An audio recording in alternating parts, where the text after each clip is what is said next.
نبی پاک صلی اللہ علیہ وسلم فرماتے ہیں میرے پاس فرشتہ آیا، روز دعا مانگتے تھے نا حضور امت کی بخشش کے لیے، تو فرماتے میرے پاس فرشتہ آیا تو رب کریم نے فرمایا محبوب دو باتوں میں سے ایک اختیار کر لو۔ کون سی؟ کہا محبوب یہاں تو وعدہ کرتے ہیں کہ آپ کی آدھی امت کو بخش دیا جائے گا، یہاں آپ یہ اختیار کر لیں کہ آدھی امت ابھی، اور یہاں آپ سفارش کا حق لے لیں، آپ قیامت میں سفارش کیجئے گا، آپ کا رب آپ کی سفارش کو قبول کر لے گا۔ حضور فرماتے ہیں مجھے اختیار دیا گیا، یہاں آدھی امت کی بخشش کرا لوں فوراً۔ سودے ہوتے ہیں نا بڑے، یہ بھی انوکھا سودا ہے جو رب کریم اپنے محبوب سے فرما رہا ہے کہ یہاں ابھی آپ اختیار لے لیں، آدھی امت بخشی گئی۔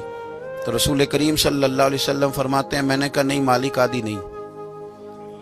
تو مجھے سفارش کا حق دے، پھر جس کی میں سفارش کروں تو قبول فرما، پھر پیغام